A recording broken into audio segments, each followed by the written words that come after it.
Good morning. My name is William Wexler. I'm the Senior Director for the Rafik Hariri Center and Middle East Programs here at the Atlantic Council. And I want to welcome you all here, those of you who are here in person, and the significantly more number who are online on our website, on YouTube, and across social media. Welcome to this important event. We're here for a very timely discussion about the Trump administration's plans and current actions in the Middle East and for the Middle East over the next 4 years. We're approaching the 100-day mark, and this is a critical and notable time to reflect on what we've seen and what we expect to see.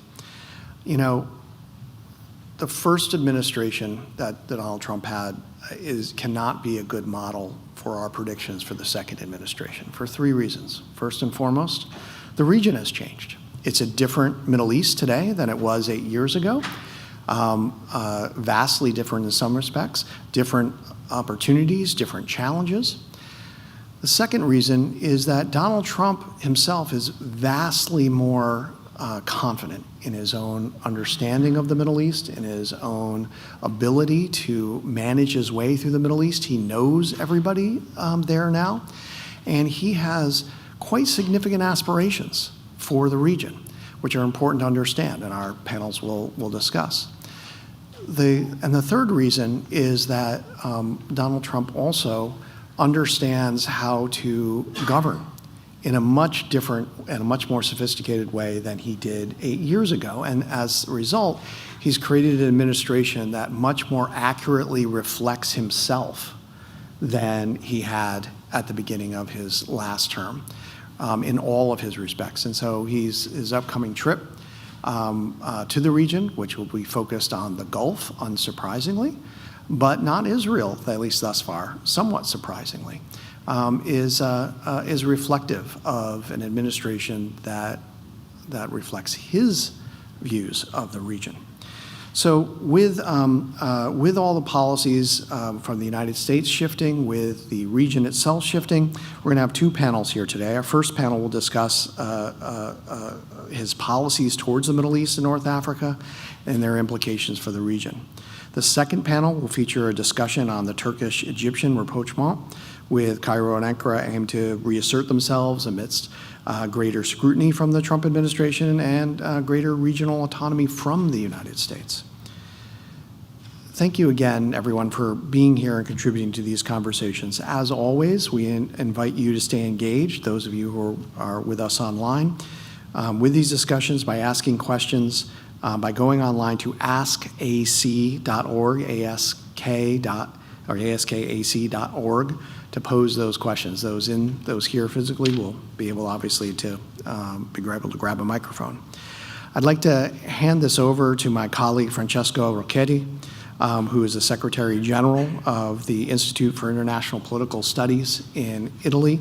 They are co-hosting their conference with us. We are longtime partners with them for their excellent Med Dialogue conference that they do every year in Rome, for the process that they have to get to there, the road to Med, of which this is one of the events that Francesco leads that whole effort as well. And we really do appreciate the partnership that we've had. We look forward to working with ISPI for many, many years to come. Thank you to Francesco, your colleague, Varela Talbot, and to Karim Mezran and Alyssa Bavia, of course, from my team for facilitating all this work and on North Africa and our partnerships in Italy as well. So with that, let me ask Francesco to come up and join us.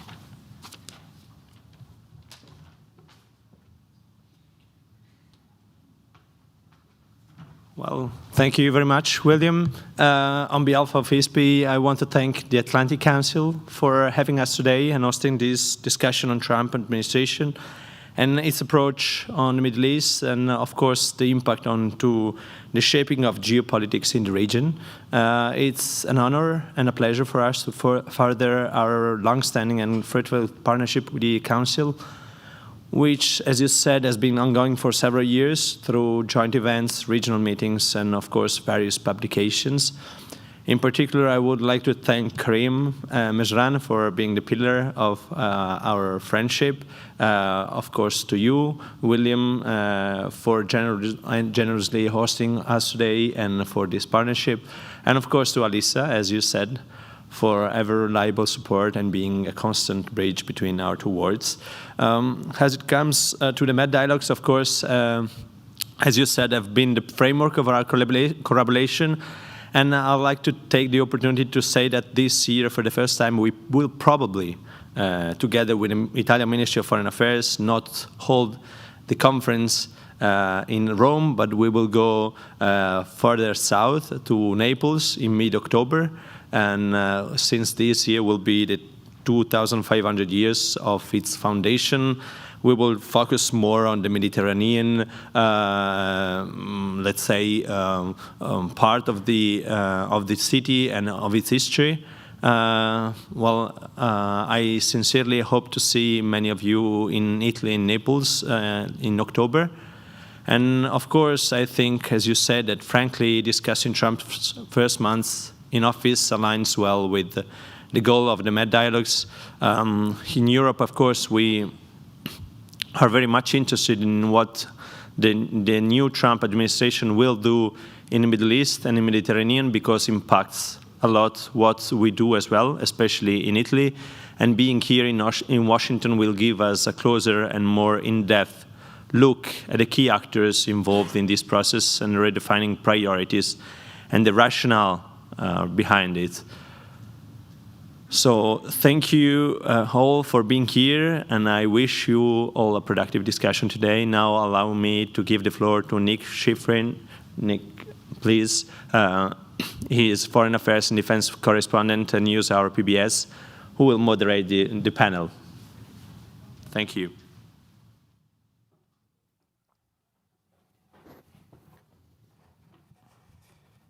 Thank you very much, and welcome everyone here in the room, and welcome everyone online for what will hopefully be a fascinating conversation about President Trump and his policies toward the Middle East and how the Middle East countries are responding to those policies.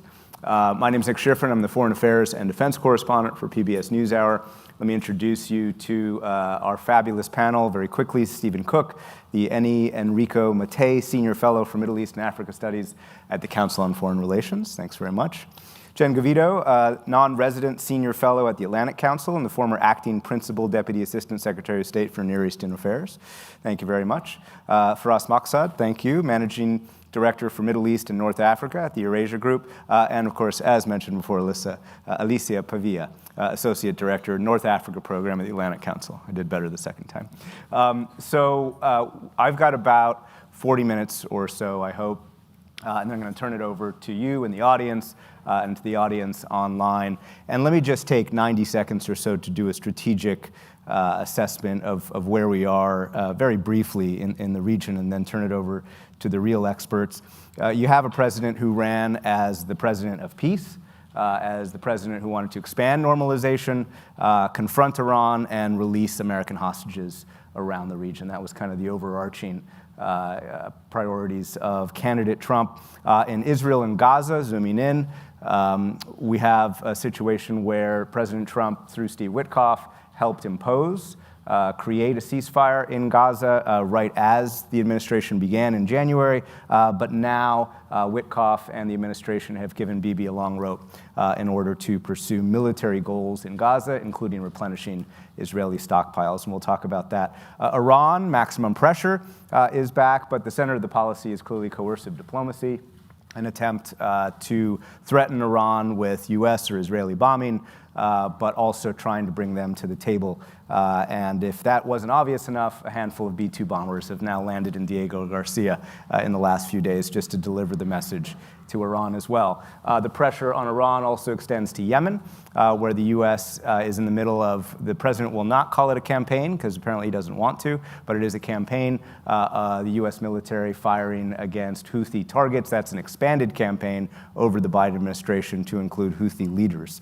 In the Gulf, no breakthroughs yet, but this will be a key part of our conversation. Extraordinarily tight diplomacy, extraordinary engagement across the Gulf, and that'll crescendo with the president's first foreign trip, which, as mentioned, will be to Saudi Arabia, the UAE, and Qatar, and as of now, not Israel. Lebanon, we shouldn't skip that, trying to maintain political momentum to try and reduce Hezbollah influence. Syria, we expect the president to meet with Mohammed al-Shara during his upcoming visit to Saudi, and Northern Africa, not been the focus, but likely going to see a strengthening of U.S.-Morocco relationship, and Libya could be once again the focus because of natural resources. So that is kind of, in a nutshell, what I see as our landscape. And so, Stephen Cook, let me start with you. Is there a coherent strategy for the Middle East? It's a great question. There's been a lot of effort to sort of create an intellectual framework for the president's approach to the Middle East. But I think it doesn't really require too much thinking. If you are at 30,000-foot level, the president's approach to the region is not that different from the approach to the region that presidents have pursued over the course of the decades. I mean, think about it.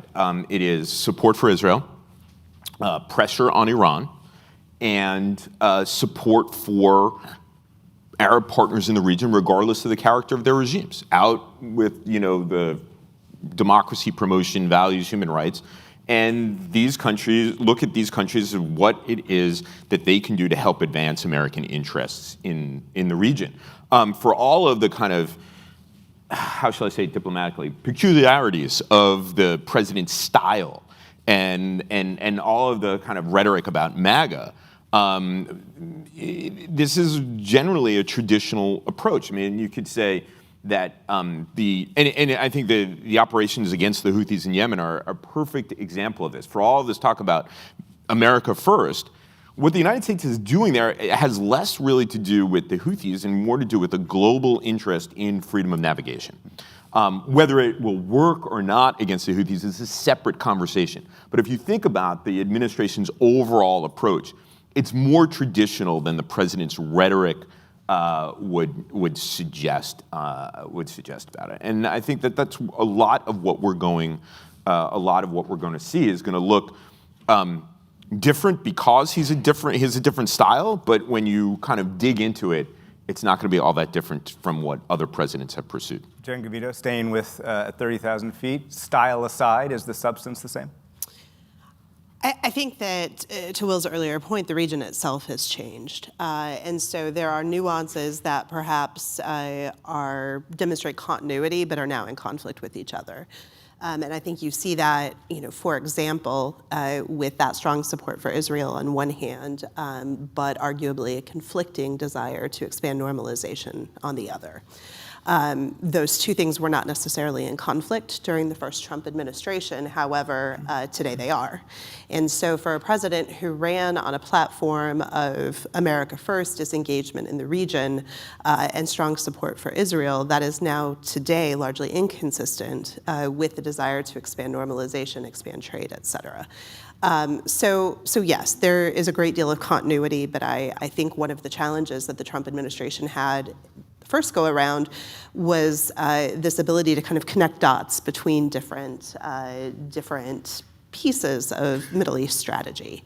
And I'm quite concerned that that is emerging yet again, that if you continue to support Israel with its ambitions, in particular towards Iran, that you're facing a situation where that commitment not to have U.S. boots on the ground, not to further entangle in regional conflicts is going to not be viable. Faraz Maqsad, strategic inconsistency?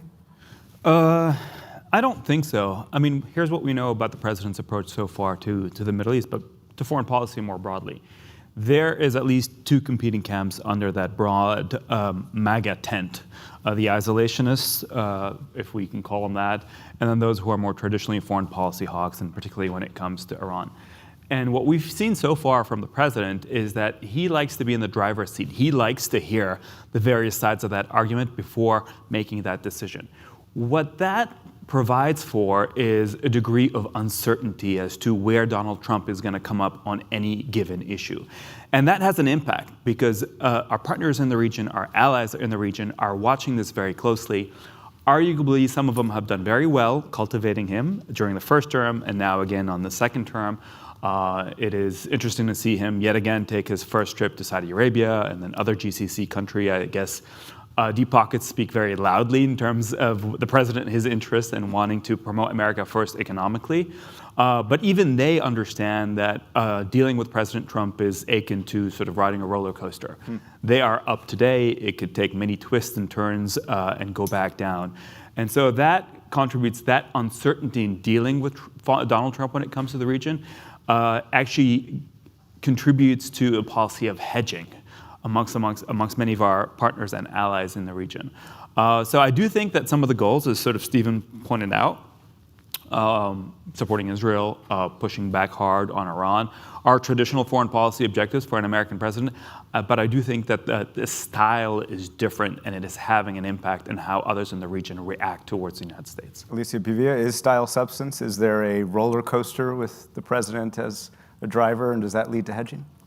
I partially agree with that assessment. I also agree with what Stephen was saying earlier, that it's a more traditional approach that he's taking with respect with what he had initially promised during his electoral campaign.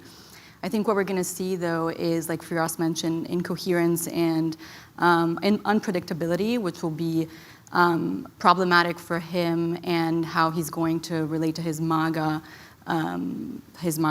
audience, because he did run on a platform of saying that he would bring peace to the Middle East, that he was going to be a peace president, and we're seeing something that's completely different than what he had initially proposed, and that's going to clash with his MAGA audience, who does think that America first means America in America and not necessarily boots on the ground elsewhere, and they don't really understand what the difference is between, a campaign against the Houthis and necessarily engaging militarily with boots on the ground. As to quote Secretary Hegseth in a now public signal message, nobody knows who the Houthis are, quote unquote. All right, great. So that's our strategic landscape. Thank you all for that. Let's zoom in. So Stephen Cook, you get to do Israel. So what is Steve Witkoff's, the president's priorities when it comes to Gaza as you understand them? And this has been raised a little bit already. Is there a contradiction that you see between the president of peace, to quote not only the president but all of his aides, and this long rope that they've given Bibi?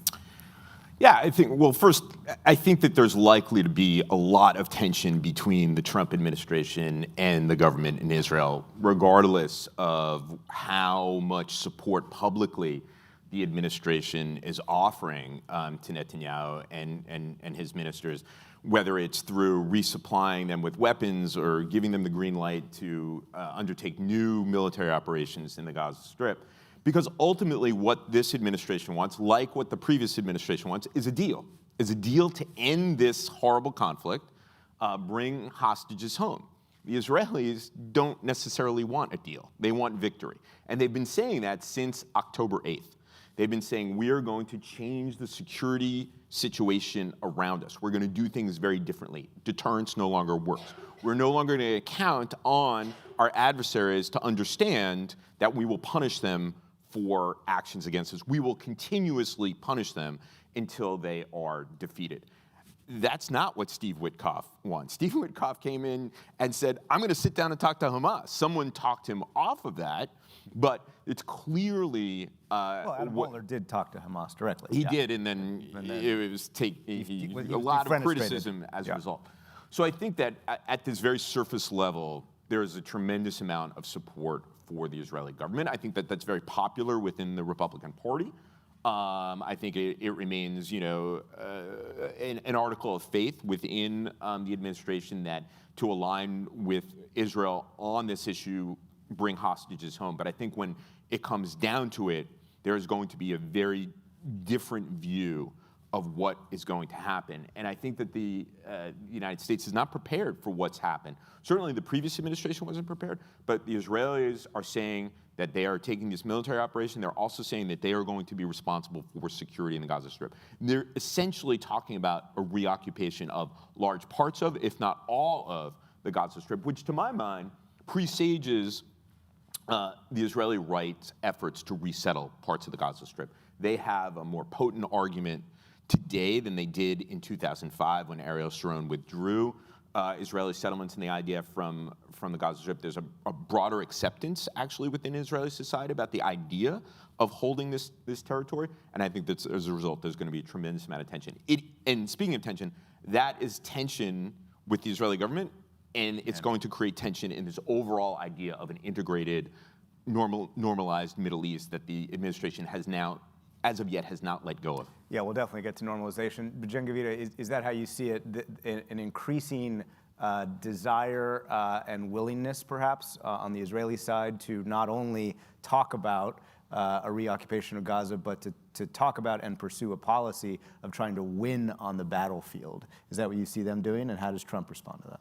Absolutely. I mean, I think Israel, when it looks at the landscape in Gaza in particular, but increasingly the West Bank, which I think, we don't talk enough about, is, kind of an all or nothing place right now. The Netanyahu government, spurred on by some of the members of the cabinet that lean significantly towards the right, have really, kind of publicly staked out this position in which they can't leave Gaza unless Hamas is completely defeated. And you saw that play out a bit in the recent Emergency Arab Summit, in which the Gulf allies took kind of differing views of that. And I think one of the challenges there, of course, a different road to head down, but it is impossible to defeat an ideology. And so what does it mean to completely defeat Hamas? I think that the Smotriches and Ben Gvir's would argue with some of those others and say it's impossible to completely defeat that ideology, and so therefore we need to be there forever. That is going to, again, come into conflict with what the Trump administration is trying to do in the broader region. I just got back from a few weeks in the Gulf, and one thing that I heard over and over was, particularly from folks in Saudi, but elsewhere as well, that visitors from the U.S. government and elsewhere have really underestimated how difficult it will be, if not impossible, for MBS in particular to normalize as long as Gaza is ongoing. And what the Israeli government has laid out as a vision for Gaza not to be ongoing is inconsistent with getting around that hurdle. So yes, I think the Israeli position on this puts Netanyahu and by extension Trump into a very difficult position when it comes to trying to lessen tensions and bring some degree of stability back to the region. For us, Maqsood, Jen just made our pivot for us. So how does, MBS went out of his way a few months ago, time is elastic, late last year, to push his demands forward on a two-state solution when it comes to normalization. But of course, Cairo, we need to talk about Egypt, where they are. Where is the war in Gaza? How is that, as you see it, affecting Cairo, Riyadh, and their push to try and end this, given the Trump administration's policies that we've been talking about vis-a-vis Israel? Yeah, great question. Let's start with Saudi Arabia first. There's no doubt in my mind that the Saudi position has hardened significantly in terms of what's required for them to move forward on normalization with Israel. It used to be a credible, a non-reversible path towards the creation of a Palestinian state. In what is the equivalent of the State of the Union, MBS spoke to Majlis al-Shura, and he himself, rather than have Prince Farhan, his foreign minister, he himself said that a Palestinian state will be the precondition. And that makes it that much more difficult for him to back off of that position, given that it came from him. I think that's partly a reflective of public opinion and domestic considerations in Saudi Arabia. This is not a city-state of a couple 100,000 citizens. This is 35 million people.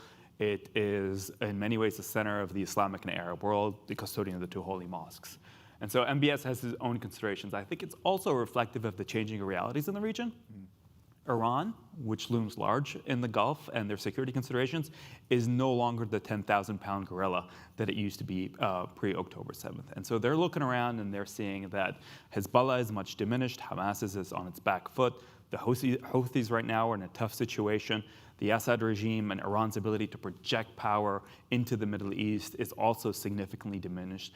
And so the Saudi strategic calculus for normalization also I think is changing. And one needs to think as to whether there's a less for less deal that's possible between if there is kind of a normalization that takes place, because it's also questionable as to whether the Trump administration will be able to deliver on a defense treaty, get it past the Senate, given the polarization here. So maybe it's not full normalization with Israel that the Saudis would go for, and they won't get a full defense treaty, and there's an option for a less for less down the road. Or perhaps I would think that the Saudis maybe perhaps have a preference for a bilateral deal with the United States that just leaves Israel out until perhaps one day in the future that becomes permissible. Very quickly, Egypt. Egypt is in the hot seat right now with the Trump plan on Gaza. They've come up with the alternative plan. I would just very quickly disagree with Jen, if I may, respectfully. I mean, there are Arab Gulf states who want to see Hamas out of Gaza and out of power just as much, if not more, than Bibi Netanyahu does. There's no love lost there. It's the mass exodus of Palestinians, the forced exodus of Palestinians, that's an issue for Arab and Islamic opinion. And Egypt is kind of sitting square in the center of that storm. And it's very vulnerable to financial pressure, both directly from the Trump administration, given the $1.3 billion on an annual basis, but also indirectly through the IMF, the aid package there, and also some Arab Gulf partners which Trump can lean on, who are primary funders of the Egyptians. And just for the record, we should say the president has now said that his policy is voluntary movement out of Gaza rather than forced movement. Alicia Pavia, you can start with Egypt. The president's readout with El-Sisi was quite positive. Do you think that's legit? And then expand it to what you focused on, the region. I mentioned Morocco. Do you see an expanded relationship from Morocco or any of Northern Africa that the Trump administration can grab onto? Mm-hmm. Yeah, so starting from the Egyptian file, I think that, what happened yesterday, President Trump and El-Sisi had a conversation over the phone, and it was a cordial conversation. What we saw is really the embodiment of kind of like the new Trump administration's way of dealing with the region. And what we were saying earlier, that it's both traditional but also incoherent at times. And so when he did come in the first few days, he was very forcefully trying to, in a way, coerce Egypt into, for example, accepting, the millions of Palestinians living in the Strip, and saying, and using kind of this coercive approach where he was saying that because the United States supports so strongly Egypt, then in return he was going to expect that. But then he quickly realized that that's not how the region works, and that's, even though he is perhaps the world's most powerful leader, he can't necessarily bully or coerce any other country into doing something. And so that's when we saw then like a different trajectory taking place, where he became more cordial and more open and more open to having a conversation with the Egyptians rather than imposing his view, right? And this is what we saw yesterday, for example, play out. Why? Because he does understand that Egypt is very important strategically to the region and to the United States, and in general, United States national security. So it's going to be interesting how he continues on that relationship. We also saw that he didn't want to remove foreign aid to Egypt. So that's a strong signal that he's going to continue pursuing that strong relationship with Egypt, because he understands that Egypt is very important to the United States. When it comes to North Africa, I'd say that before the Morocco relationship, perhaps Libya is going to become important and is going to be seen as important. It really depends at that point, first and foremost on Russia and what Russia is or isn't going to do in Libya. I mean, we did see that Russia in Libya has had a very strong presence since at least 2019. And now with the fact that Russia's been basically ousted from Syria, it's now relocating in a way to Libya. And so it's going to be interesting to see how Trump relates to that, if he decides that that's a threat to national security or not. In a traditional approach, yes, any U.S. president would think that is, yes, a threat.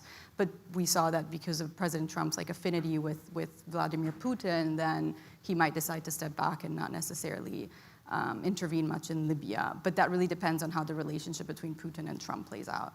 And on the Morocco front, in his first administration, he made this very important step, which was to recognize Moroccan sovereignty over Western Sahara, right? And that was a huge step. It was the first Western country to do so, and then that really flared up tensions with Algeria.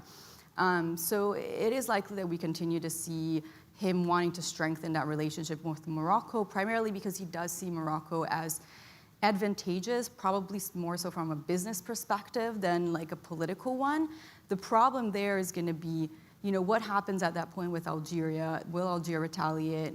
And if Algeria will retaliate against the European Union and European states, right? And how that plays into the Russia factor and the oil and energy gas. Yeah, absolutely. So I tried to stick geographically here to Gaza and Israel right there, and obviously, as soon as we talk about anything in the Middle East, it becomes a regional discussion. But I want to try and keep us a little bit zoomed in.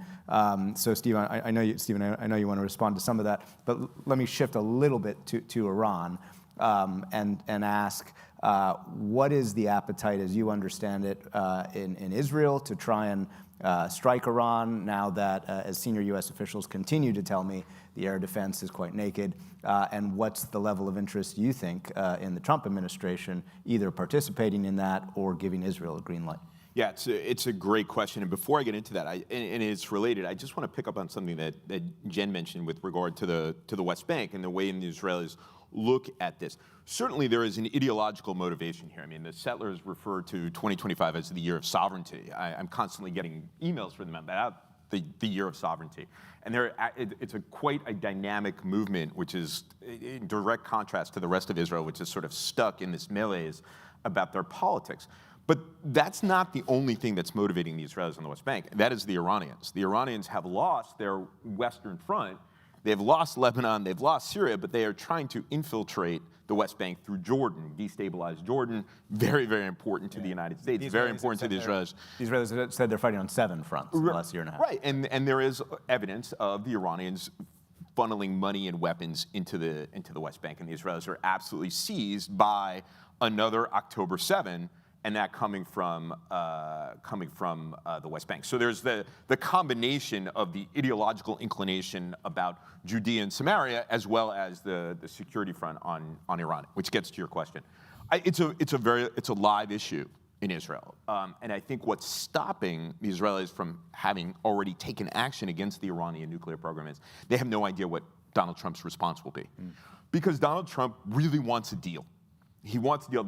He's always hostile and bellicose right before he wants to sit down and negotiate. And so, of course, the Iranians have said under pressure they will not negotiate directly, but they'll negotiate indirectly. That's probably good enough for Trump, as long as he thinks that he'll end up in a fancy restaurant in Bern, Switzerland, across from the Ayatollah, which will never happen. I mean, he sees the template of North Korea in the same way. The North Koreans have been wanting to get America's attention for 60 years. The Iranians have been wanting to push the United States out of the Middle East for 40 plus some odd years. The Israelis, there is an argument, and it's a good one from their perspective, that Iran is more vulnerable now than ever before. Why would they waste the opportunity and allow the Iranians to rebuild their capabilities to threaten them once again? Let's not ask for permission, but apologize afterwards. So far, that has not carried the day, because I think Netanyahu and Trump, who do not have a good relationship, there's a trust deficit there, as there seems to be with almost everyone in the Israeli prime minister, about what Donald Trump would do to the Israelis. Donald Trump does not have the same kind of ideological affinity for Israel that Joe Biden did. I have ventured to suggest that had the presidential election ended the other way, and we'd be talking about a Harris administration, the Israelis probably would have taken action before, and that the administration would have accommodated themselves to an Israeli strike on Iran's nuclear program. But as Firas has said, the president creates all of this uncertainty, which keeps our partners in the region on edge and not sure what they can and cannot do. There is no real sense of what their red lines are, and that's what I think is the only thing that's a break on Israeli operations against the Iranian nuclear program right now. Jen Gavita, of course, the Trump administration would argue we are keeping our adversaries also on their toes, right? So that's what they would argue. Jake Sullivan, at the end of his time as National Security Advisor, was worried that Iran would make the strategic decision to go toward a bomb because they saw their regional proxies erode, they saw their forward deterrence erode, and that they would decide that the only way to defend themselves is a nuclear bomb. Does that fear or does that strategic assessment still exist today? And do you agree that there's this tension right now between the nakedness of Iran's air defense, Israeli perhaps interest in it, and this difficulty with Washington? Absolutely. I do think that the strategic outlook has changed a bit. When the Biden administration was negotiating JCPOA or some successor to it a couple of years ago, there was a high degree of confidence that Iran had not yet made a strategic decision to move towards a nuclear bomb. Increasingly, it seems that most of the advisors around the Supreme Leader are in fact pressing for nuclearization. The Supreme Leader arguably is, kind of the one big holdout here. He obviously is old, not going to be in place forever. So I do think that the strategic outlook is such that argues in favor of how Israel is viewing this. The problem is the last time the Israelis took a major hit at Iran's nuclear program, in a lot of ways, they actually succeeded in accelerating it. It's very difficult to unlearn what you've already learned. And so while you can take out some of the fundamentals of it, the capacity is certainly there. And so, when you make that strategic choice about whether you go after it or not, I would hope that the discussions going on both in Jerusalem and Washington would be focused on what do you expect the outcome to be and how do you step back from that. And I'm not sure that is quite where people are at yet.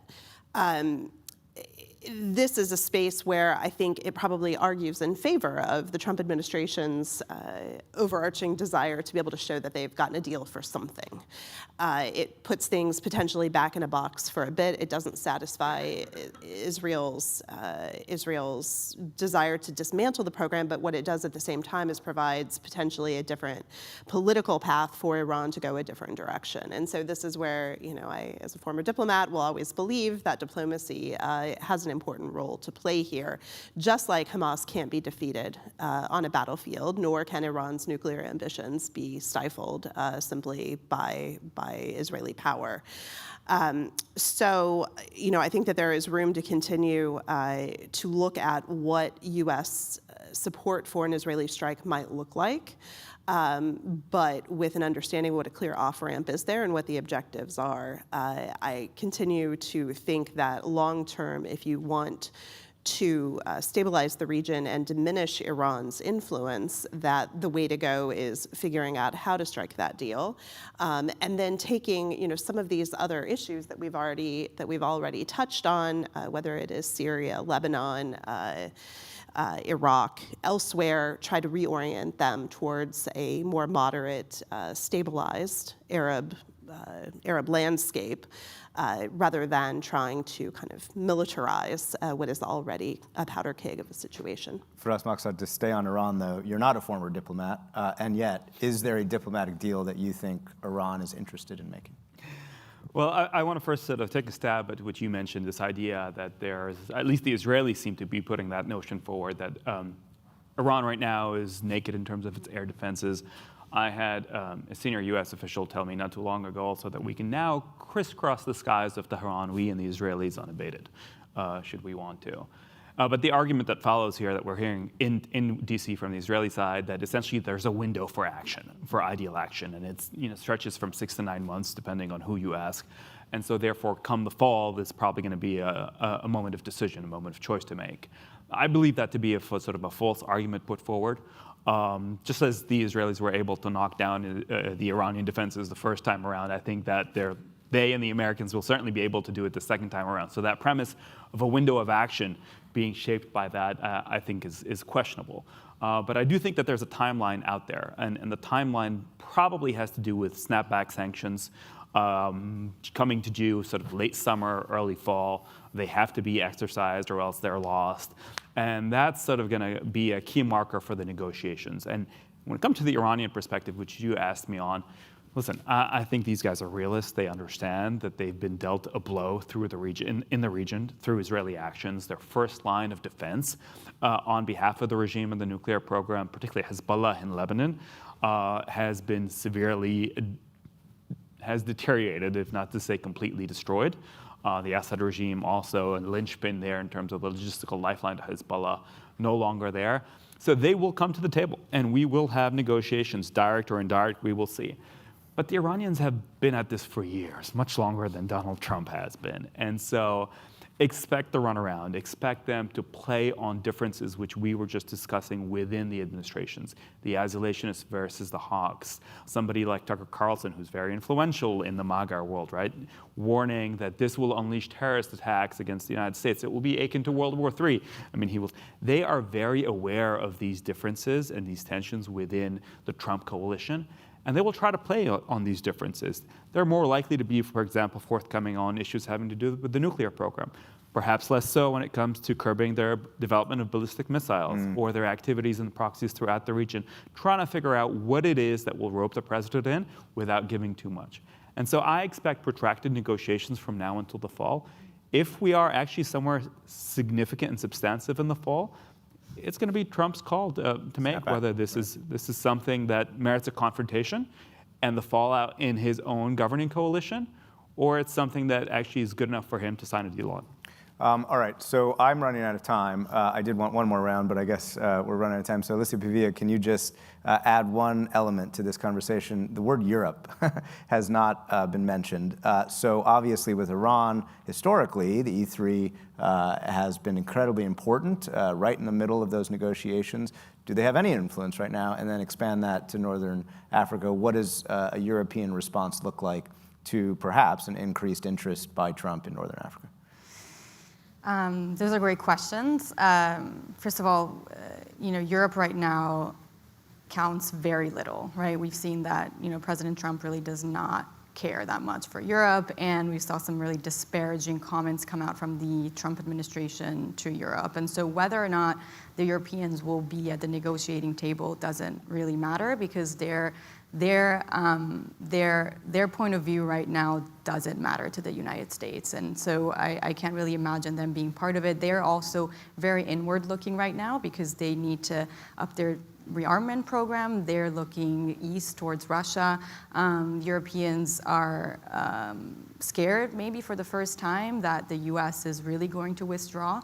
And so they're focusing all their bets on rearming itself, on trying to find a way to increase that expenditure when it comes to military expenditure, and focus on, at one point or other, trying to deter Russian interference. When it comes to North Africa is very important to Europe. It is its southern border, it's NATO's southern flank. And so whatever the United States decides to do in Europe, in North Africa, will deeply affect the Europeans. So whether it's, when it comes to Egypt, for example, I mean, there's right now a lot of interest in trying to maintain Egypt afloat and not allowing Egypt to fail. Everyone thinks that it's too big to fail, the Americans and the Europeans, so there's a synergy there. Where there's perhaps less of a synergy is over the Morocco-Algeria relationship, because if the United States were to push a more favorable relationship, just like in the first administration with Morocco, Algeria will definitely retaliate. And the way that it can retaliate is this time by putting some sort of halt or pause on any sort of energy and oil exports that it exports to Europe. And that can create havoc in Europe, because then at that point the Europeans may have to turn again to the Russians, in which case that will strengthen Russia's position. Interesting. All right, so we've got about 12 minutes. I want people in the room to have a chance to ask a question. We do have the first question from online, and Jen Gavito, this is something that you and I were going to talk about anyway. So what's the role of China in the region? How might that change under the Trump administration? I'll expand it out a little bit. How much of the Trump administration's focus on great power competition, how much does that play out in the Middle East? So I think in the psyche of the Trump administration, China looms large, for sure. You see perhaps those slightly nuanced ways when you juxtapose the Gulf in particular against, say, North Africa. In the Gulf, I would assert that Faraz talked earlier about kind of the wild vacillations in U.S. policy. I think that the United States continues to be the partner of choice for most of the Gulf countries, certainly, the three that we've talked about, UAE, Qatar, and Saudi Arabia. But as they look at that strategic choice, I think they're increasingly faced with a world in which U.S. foreign policy can shift rather dramatically. And so rather than, kind of banking the Trump administration, which I think a lot of people expected to happen, there is a lot of thinking going on in the Gulf right now about how reliable the United States is as a long-term partner, whether, if they move to, for example, a bilateral agreement of some sort, U.S., Saudi Arabia, what is that worth in 4 years when a new administration comes in? Can the United States keep its commitments to its partners, et cetera? And so, while the U.S. policy may be to try to force the hand of some of our partners away from China and towards, strategic investment in the U.S. partnership, I think that we're going to continue to see some hedging on the part of those countries as they assess that, they can't entirely rely on the United States. If I can just speak really briefly to North Africa, though, because I think this is, really where the future of that competition is going to play out. Again, as a former diplomat, I think I'd be remiss in not talking about the desire of the Trump administration both to draw down a number of diplomatic missions and to reposition, if not eliminate, personnel. Yeah, and they certainly have those plans, but we have not seen them executed at all. Yeah. Very true. We, though, for example, have not been physically present in Libya for years. That has been a talking point for both the Russians and the Chinese, who are all over Tripoli talking about the United States doesn't even care enough to send an ambassador here. And so that is being exploited. And so my concern in North Africa is that diminishment of a U.S. presence, which I do, for what it's worth, think is still coming, although it hasn't hit yet, is going to open up the ability of China and Russia to exploit. Great. Let's come back into the room. Yeah. Thank you. Mark Cass, non-resident senior fellow here at the Atlantic Council. My question's for Alicia in particular. Alicia, I'm just wondering, at a time when European and American interests seem to be diverging, I wonder if European interests with regard to Iran are different from those of the U.S. You indicated the possibility of Algeria not sending gas to Europe, and maybe Europe being forced to, in its own mind, to turn to Russia. Is an alternative turning to Iran instead? Here in the U.S., in Washington, there's a lot of discussion about how we should work with Russia against Iran, but why not the opposite? Why not Europe work with Iran against Russia? It seems to me that would be, Iran's a lot less of a concern, it seems to me, for Europe. Is that a possibility? Thank you. Okay, great question. Yeah, Europe's relationship to Iran has always been different than that of the Americans, and Europeans do, they tend to follow in the footsteps of what the Americans want them to do, right? And so whatever the Americans ask in terms of putting sanctions and not engaging with Iran, the Europeans tend to comply with, even though oftentimes they are maybe in disagreement and they realize that they are losing more than they are winning. But because of great power competition, or in general alignments, they understand that it's very important to the Americans. This time around, we may see something different, especially given how President Donald Trump has positioned himself vis-a-vis the Europeans. And so if the Americans were to ask for further sanctions or have the Europeans might not comply. One country that tends to open its business up quite frequently with Iran is Italy itself. And so it'll be interesting to see what Italy does, especially because we haven't spoken about this, but there's an interesting relationship between Meloni and Trump playing out now as well, and she's just stuck in the middle there, and so that would also probably feed into her decision making. Stuck in the middle with you, as they say. Anybody else in the room? I can go online. Just want to make sure that I'm not. Yeah. Wait for the microphone, I think. Yeah. Thank you very much. Excellent, excellent one. I loved it. Can we say, though, that after what you said, that there is a strange agreement of interest between Israel and Saudi Arabia governing bodies right now in the continuation of a war, not in finding a peace, in the sense that we know Israel, Israel called Netanyahu in this moment, has an interest in continuing the war, has an interest in continuing the conflict, because it maintains him in power. The Saudis have always had a problem. They want the American and the international support into this normalization, into this Abraham Accord, whatever you want to call it. But they know that they cannot do it. I always am convinced that they realize that the people, as you were saying, 35 million people, a serious count, is not a joke, it's not a few 100,000. They are not for it. So he has to find a way to say to the Americans, to the international, I wanted to do it, but I couldn't, because the only issue we ask, which is Palestine, or to say it's not available, there is a war, it's not my fault, maintain the attitude of the custodian of the two holy mosques in front of his people. I never surrendered. So as long as there's a war, they are all safe. When there is a peace, then that's where the problem might come, because they haven't figured out a way to get out of it. So for us, Maxa, why don't you take that one on? Is there a private interest within Saudi Arabia that actually does align with Bibi? Well, Kareem, thank you for that question.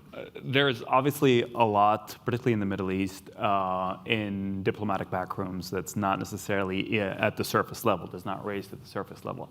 I do not, however, think in this situation that this holds true. The Saudis, I think as Jen mentioned, while they are hedging, their partner of choice continues to be Saudi Arabia, continues to be the United States, bar none, particularly when it comes to the security cooperation field. And pre-October 7th, I mean, those of us who go to Saudi often, Stephen and I have been there together a couple of times, know that they were extremely close to a normalization deal.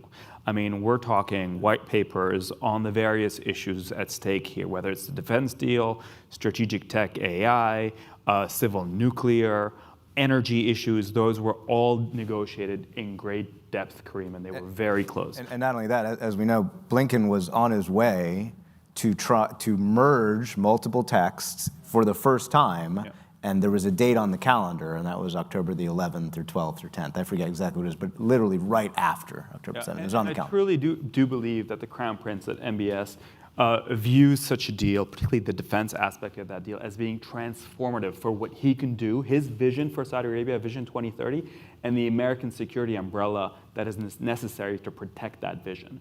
However, the way that the cards have been dealt since October 7th have completely reshuffled the deck.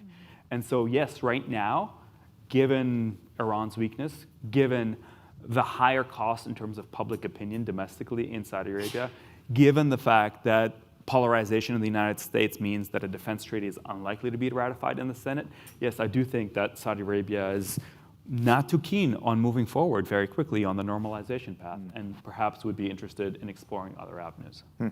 Let's go. Can I add just one line to that? I also find it very difficult to understand a construct in which Netanyahu can provide to MBS that requirement for some pathway, some roadmap for Palestinian statehood in the existing environment. Let me just add here for a second, and we should be clear about how we talk about these things. It's not just Netanyahu.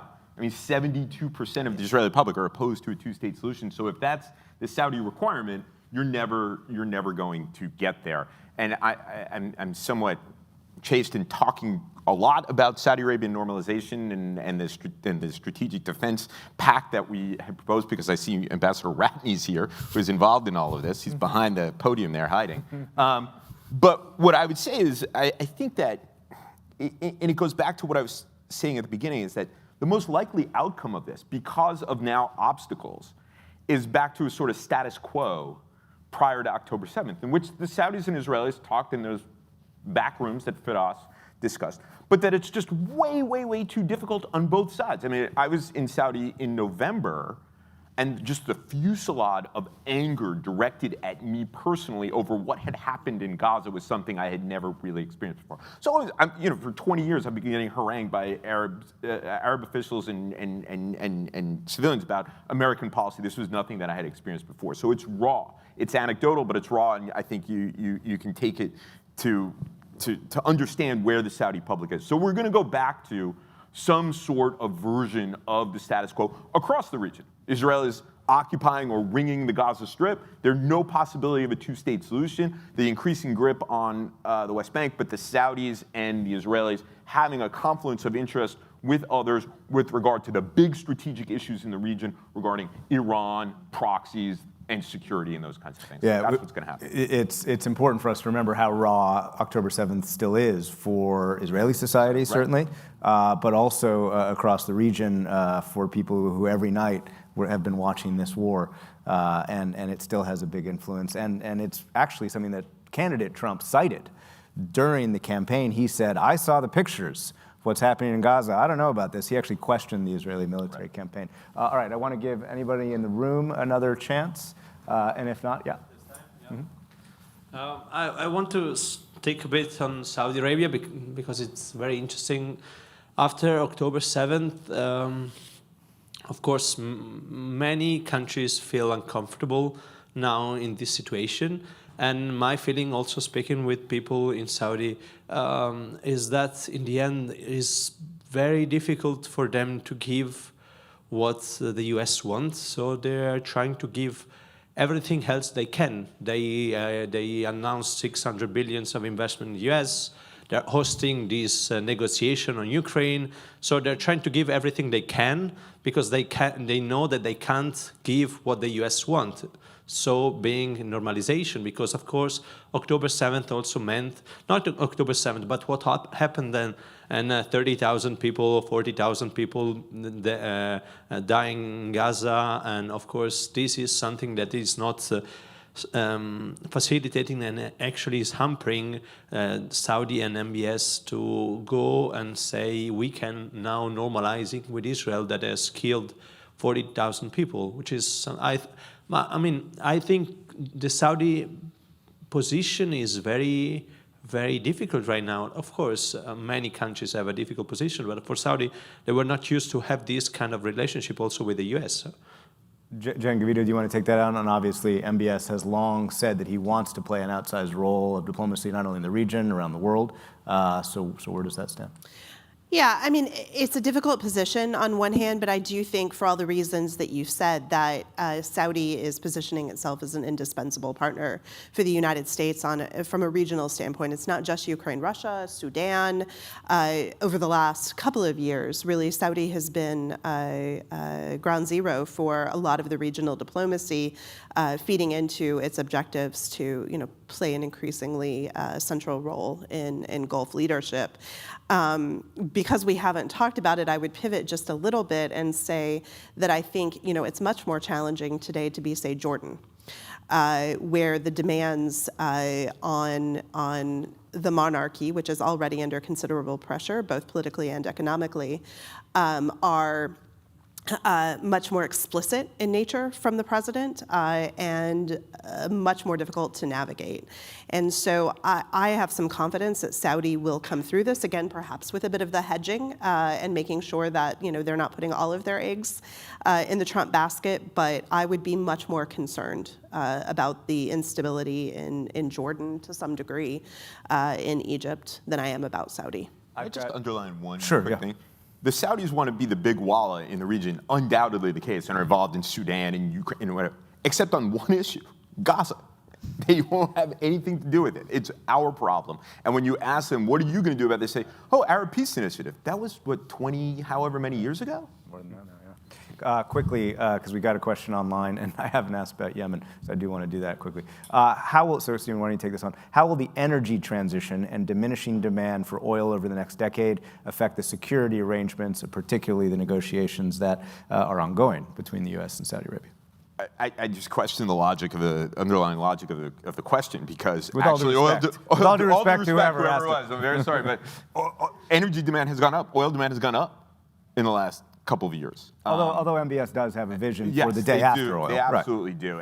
But I do think like we should move away from the idea that we're going to decarbonize to the point where Saudi Arabia is not going to be important to us at all, at least in my lifetime, my children's lifetime, their children's lifetimes.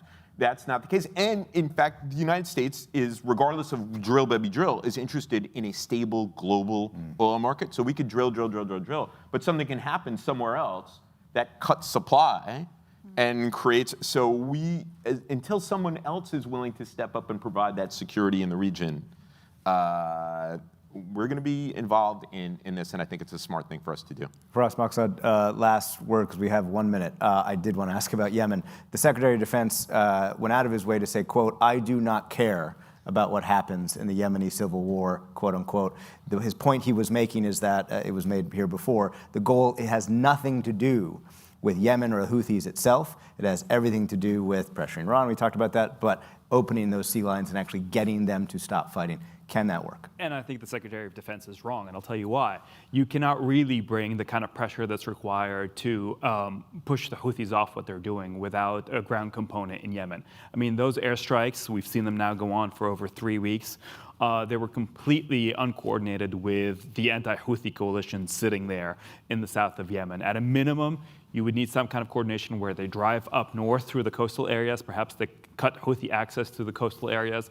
That hasn't happened at all, and I think the Trump administration is about to understand the limitations of their current approach. We didn't talk about the Levant at all.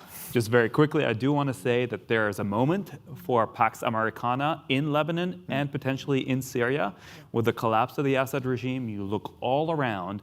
What's left is American partners and allies around Syria, Turkey, Israel, otherwise the LAF in Lebanon. Now, these countries have conflicting agendas. It's incumbent upon the Trump administration to develop a Syria policy and seize the moment and get everybody on the same page. Same thing in Lebanon with the election of a pro-American president and a reform-minded prime minister. Yeah, no, certainly we've seen the U.S. Take behind-the-scenes approach to try and continue the isolation politically of Hezbollah, and I guess we're going to see the president meeting Ahmed al-Sharaa, which was not a guarantee just a few weeks ago. So thank you all very much. Really appreciate the panel here and to the audience. And you guys have a quick coffee break and then panel number 2. So thank you very much.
Good morning, everyone. Thank you very much for joining us here at the Atlantic Council in this conference, and especially for this panel, which we have strongly wanted to be devoted to the study, discussion of a particular potential issue in the Middle East, which is a rapprochement or something more between the two middle powers of the region, which in my opinion are in this moment some of the most relevant, which are Turkey and Egypt. We have, for this reason, loved to have a panel of 4 speakers, one better than the other, and I'm sure it will be an extremely interesting debate, and I will ask you to get involved into it. At the end, I will devote as little time as possible to my questions and as much as possible to your questions. So I would love if you get involved. They all accepted to be questioned, to be asked, to be informally done. So I like to be as informal as possible, but as vivacious as possible. I will not go into their curriculum, just say who they are in a byline kind of way. So we have Soner Kagaptay, the Bayer Family Senior Fellow, Director of the Turkish Research Program, the Washington Institute. Thank you very much, Soner. It's always good to have you. My pleasure. Thank you. You've always provided us with very excellent analysis and discussion. Amy Holmes, who's a professor of international affairs and program director of FAO Regional Skills Sustainment Initiative at the Elliott School of International Affairs at the George Washington University. Valeria Talbot, who's the head of the ISP, International Institute for the Study of Political in Milan.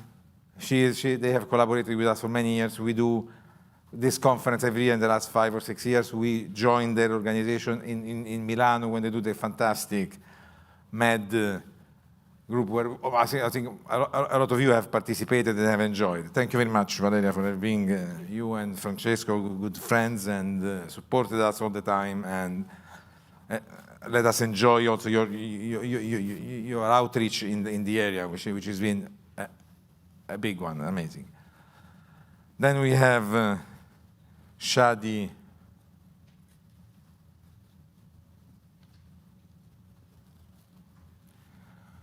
Shadi, I really wanted him because we missed, for many times in these discussions, we missed a deep Egyptian approach, which I think it's essential that we have it over here. And I'm glad that you came. I'm glad that there was a misunderstanding at the beginning, but I'm really happy you're here. And for the little discussion we had, he's going to be exceptionally good for this panel, for the other speakers, for you to understand this particular aspect of the situation in the Middle East, which I don't think it has been expressed enough. So, Amy, we'd like to begin with you, to give us a rough idea of, I know 100 days is not much, but it's enough to get an idea of how an administration is going to go, where it's going to go, what kind of effect it's going to have. In particular, what bothered us was this formal, I don't want to say is essentially what, but formal dislike for international organizations, international law, the whole human rights, the whole application of the 60 years of the liberal idealist school that guided American values for 60 years and more, seems to be, I'm not saying it is, seems to be put aside, and this is our perception, and in favor of a power politic vision, in favor of a different kind of conflict. If this is so, how is this going to affect the crises that are in course in the Middle East now? How is it going to provide a background for something else? Not necessarily worse, but not necessarily better.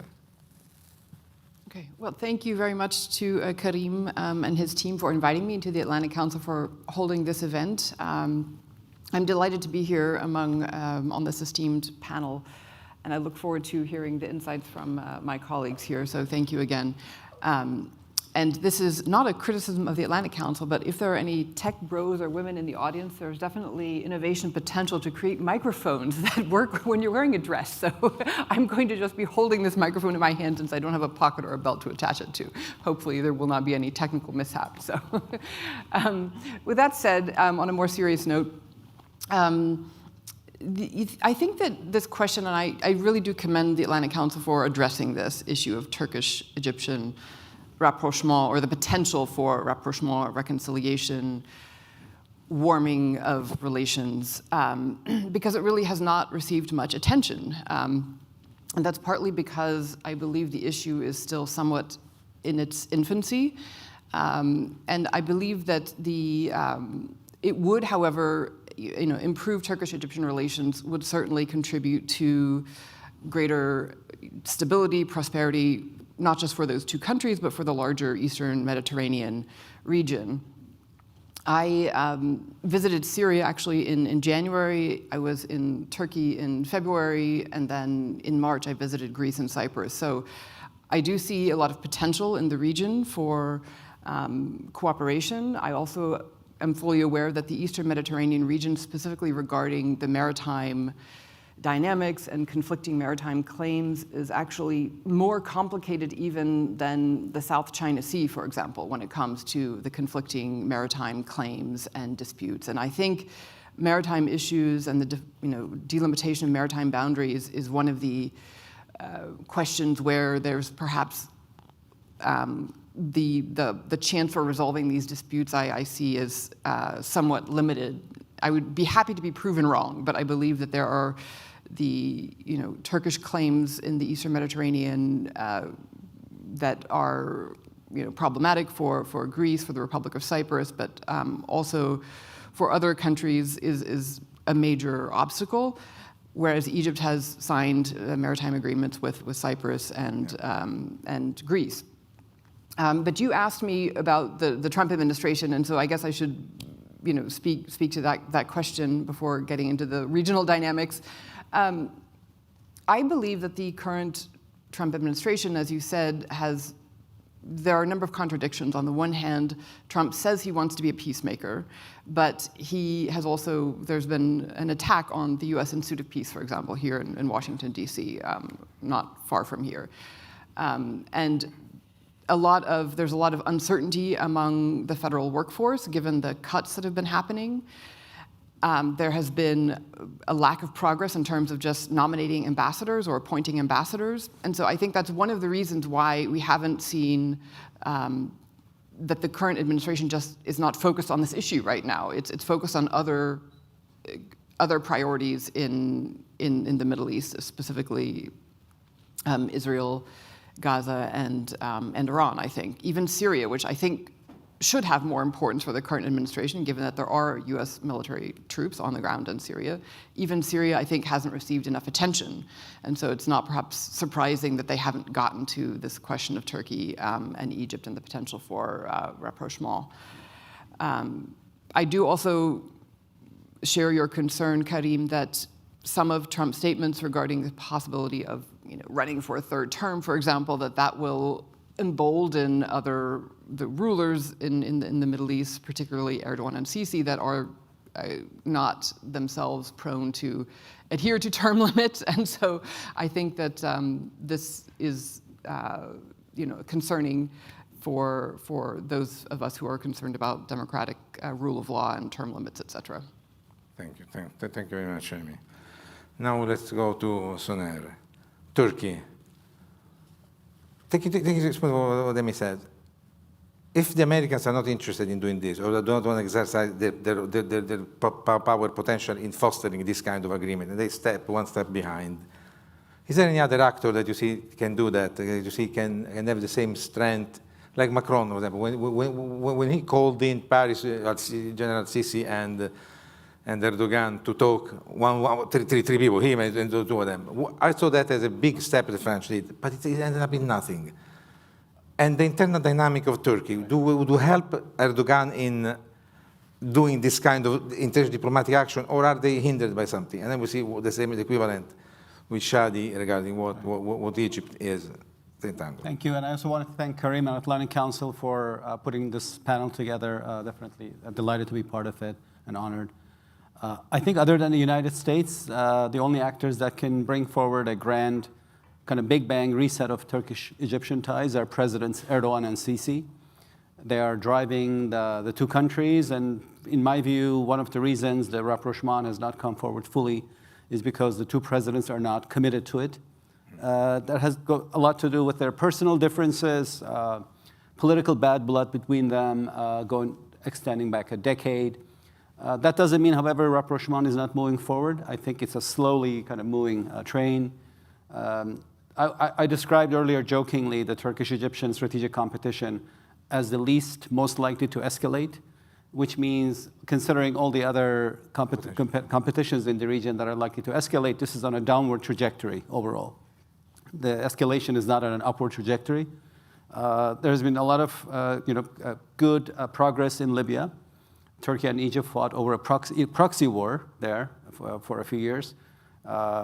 Egypt was in the east. Of course, that's a strategic area for Egypt. Egypt considers Libya its backyard, especially eastern part of Libya.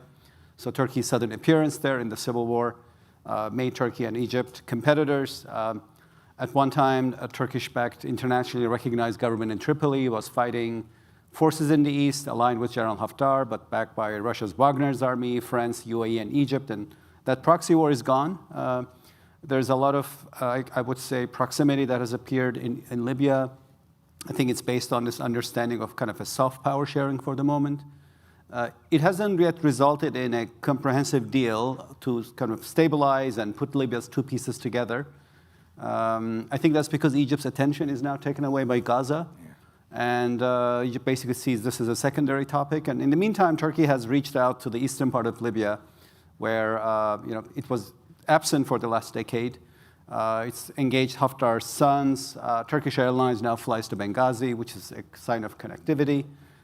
So I think Libya has made progress, but we're not at the point where Turkey and Egypt can say, okay, let's just settle our differences and put the pieces together.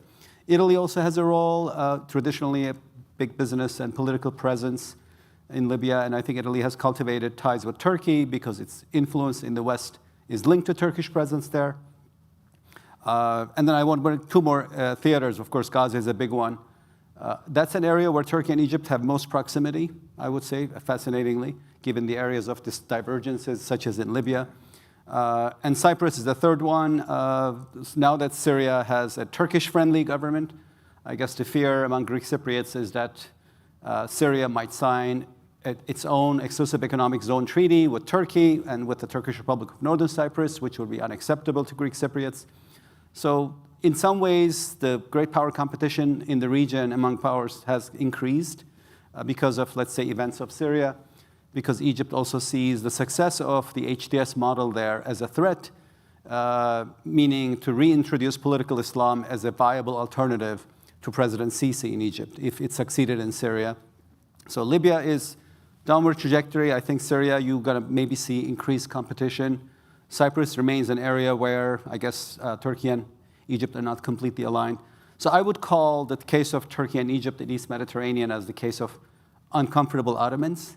Meaning Turkey is the former Ottoman power coming back to the region, and Egypt has kind of reorganized this post-Ottoman space for much of the 20th century, and at times the Sunni Muslim space.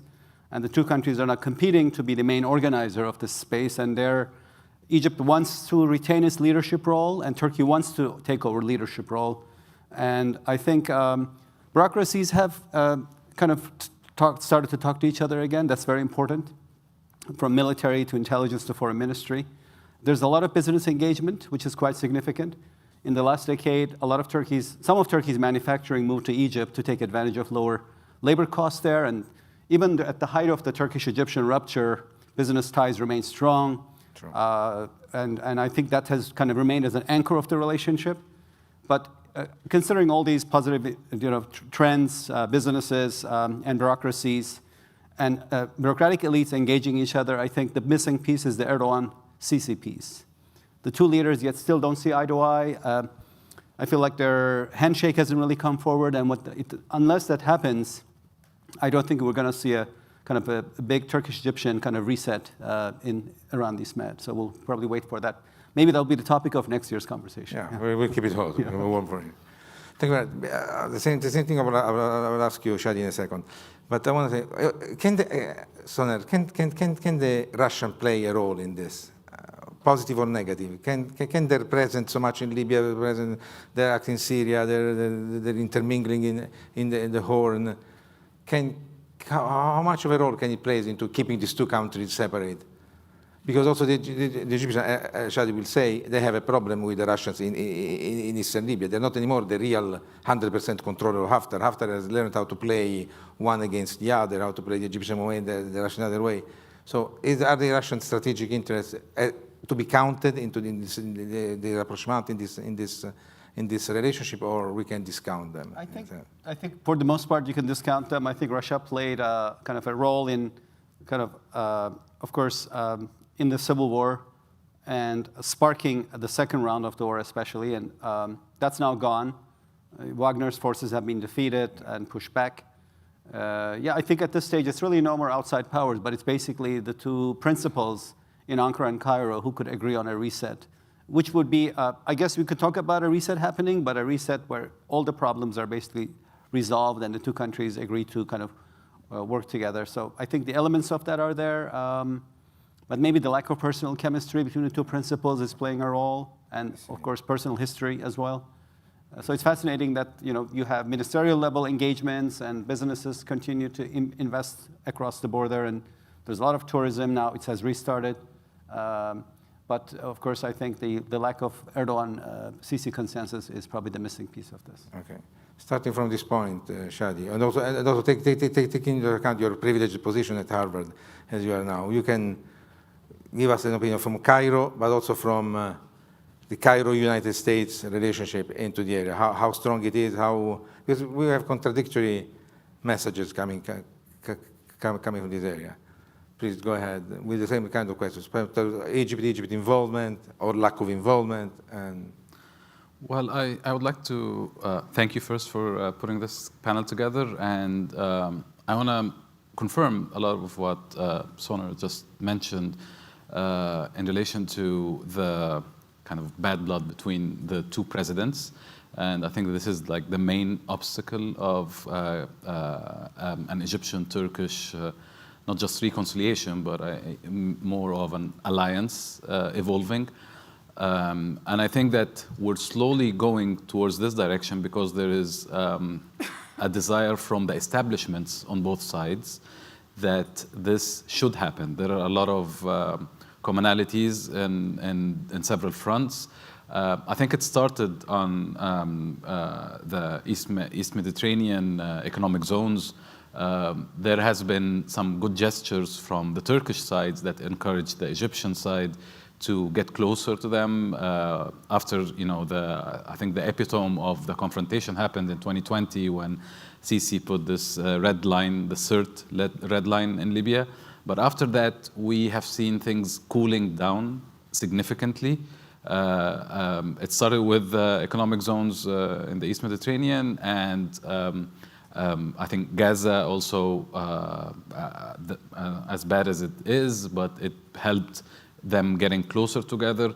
And the Horn of Africa, we must mention how important the Horn of Africa is for Egypt, and the Turkish presence in Ethiopia, where the Grand Renaissance Dam is posing a kind of existential threat to Egypt, and the importance of Turkey as a broker between Egypt and Ethiopia. And now also Somalia is in this game with the breakaway region, Somaliland, and the Turkish presence there. They brokered the deal 2 months ago between Somalia and Ethiopia. I mean, Egypt is focused on this very much, and this is of significant national security interest for Egypt. So it is better for Egypt to coordinate with Turkey in the Horn of Africa as well, to make sure that it's going in the right direction and it's not going against its interests. So Libya, East Mediterranean, the Horn of Africa, and now the new thing is Syria, because Egypt is worried about the rise of Islamists in Syria, and they know that they're very close to the Turks, but they're also very worried about the expansionist attitude of Israel in Syria.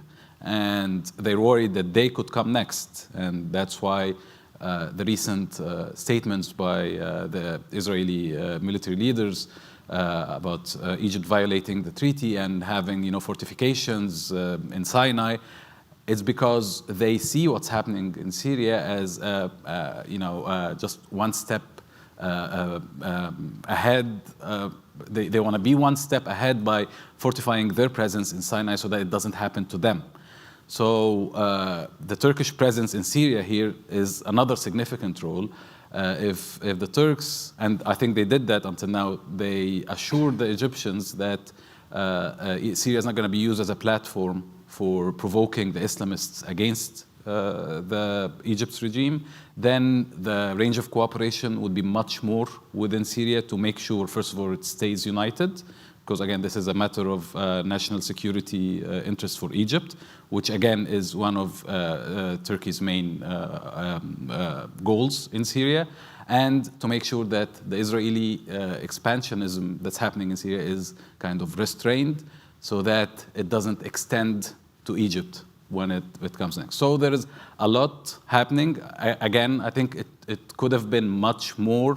The coalition building between them could have been much more if it wasn't for the bad blood between Sisi and Erdogan.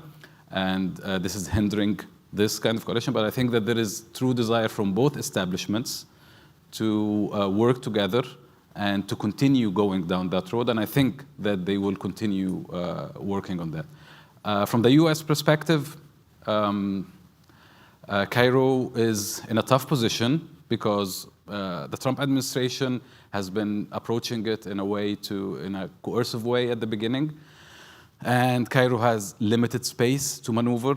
They cannot go beyond certain, their red lines, which are national security red lines too, and I think regime integrity red lines. So they had to convey these messages to Washington, and I think Washington has received it, and they understand the importance of Egypt and how they need to preserve it and not allow it to fail. So that's what we saw from yesterday's call between Trump and Sisi, which I think is like a step in the right direction to cool things down and because this strategic partnership is important for both sides, and I think both sides are keen to preserve it. And I think it's important to not let the conflict, the Israeli conflict and the escalation and the internal Israeli dynamics to ruin this relationship. This is very important, and I think it's important for the administration here to realize that the internal Israeli dynamics should not, spill over and cause more chaos in the region. To you as well. Thank you very much for this. The Russians, which were, for us, was a priority to come to America, tell them, listen, if you don't do this, if you don't act, if you don't quickly, the Russians will take advantage of it. One of the arguments used that if you don't foster this alliance, this pact, this much more than rapprochement between the Turks and the Egyptians, the Russians will play the Egyptians out of it and will convince the Turks. With each one of them, Russians have some tools, have some leverage to play. Do you see any action, any possible block, veto that the Russians can do? If we talk like maybe 6 or 7 years ago, I would agree to that. But now Russia has also been severely weakened by the Ukraine war, by their not withdrawal from Syria, but I mean diminished presence in Syria and diminished influence in Syria, and by the Turkish and Egyptian kind of coordination in Libya. So I think now their influence is much less, and there is a chance for the Americans to step in because Turkey and Egypt are still their allies. Turkey is a NATO member. Egypt is like the number 1 recipient, number 2 recipient of military aid, American military aid, and a main ally for the Americans. So I think both of them would prefer doing this partnership under the American umbrella and would easily disregard any. Again, I'm talking about the establishments. Yeah. This is very important to highlight. The establishments prefer staying under the American umbrella and having this partnership under that umbrella, and I don't think that the Russians would be able to disrupt that. Also because being under the American umbrella allows her a better life with Israel itself, which has become slowly emerging as the hegemon power in the Middle East. But that that means that they should also curb some Israeli activities that can just like ruin the whole region. We go back to Trump's interest or disinterest. Yeah. Talking about middle powers, Valeria, we will exploit your country origins to see how you analyze from a European, Italian particular point of view this because we came to this conclusion starting from Italy. Italy has all the interest and its European allies or associates, all the interest in resolving the Libyan issue, the Horn of Africa, have a marginal play within Israel by emphasizing this kind of agreement and stuff. Why it has not happened? Why do you think Italy has not been able to play, even through the Americans or by itself with the Europeans, to play this kind of role? Thank you, Karim, for your question. Thanks to you, Alisa, and the Atlantic Council for the great cooperation with ISPI. So to come to your question, yes, Italy is, we can consider Italy a middle power in Europe, but Italy alone has not the strength to play bigger role in the wider Mediterranean, as we call the region from the Italian perspective. And Italy was not able to align and to coordinate with other European countries in find a policy, a unified policy for Libya. We saw many differences and tensions, we can say also, between Italy and France. And the point is that Europe, as we know, has not unified a common foreign policy, but several foreign policies. So different member states follow its own agenda and interests. And having said that, unfortunately, Europe is not a geopolitical player in the wider Mediterranean. And we saw in Libya, we saw in Syria, we see now in the Gaza conflict. So there are a lot of missing opportunities for Europe. Having said that, I'd like to say that for Italy, the reconciliation between Egypt and Turkey is a positive development, and there's a positive development for two main reasons. First, because these two countries are prominent partners for Italy for trade, energy, defense. And second, and maybe most important, because this reconciliation remove a source of tensions in two crucial areas for Italy's interest in the wider Mediterranean, Libya and the Eastern Mediterranean. Italy's priority in the wider Mediterranean are, first of all, energy security. That is to say, securing energy supplies, and above all, after the war in Ukraine, there was an urgent need to diversify energy supplies and to reduce dependence on Russia, especially Russian gas. Second, migration, that is to say, stopping irregular flows across the Mediterranean. So since Giorgia Meloni took office in October 2022, she stressed the need for Italy to retake center stage in the wider Mediterranean to defend its national interest. And when we talk about energy, for example, the interest is not only to secure energy supplies, but also to become an energy bridge, an energy hub for Europe. So this role between Mediterranean energy producers and European markets. So Italy needs stabilization.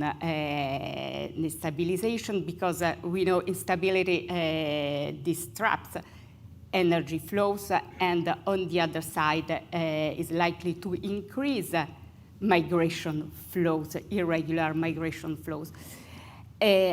However, reconciliation between Egypt and Turkey is important, but it is unclear so far how this can work as a driver, as a factor of stabilization in the region, especially in Libya, where, as we told before, other players, maybe bigger players, have interest and act as a spoiler.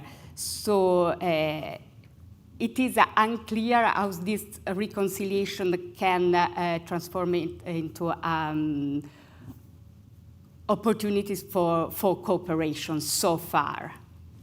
So what you're saying is that what the Meloni government is doing now, which is trying to discuss every area in and of itself without a disagreement, they might foster disagreement ad hoc in various cases, but not a whole general pact.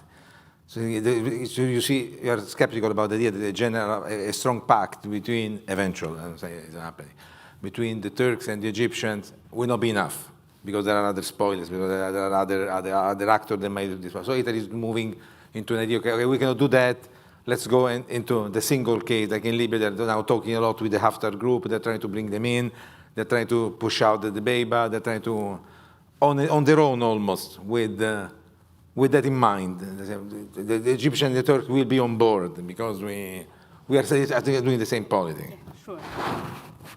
Okay. It's important to have them on board, but it's not. I think it's not enough. It's a very good starting point, but other steps have to be taken.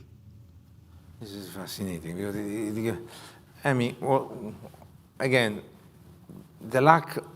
I have the impression this message is too present and too absent. I don't even know how to frame it in a more political scientist logic. I just say, what the hell?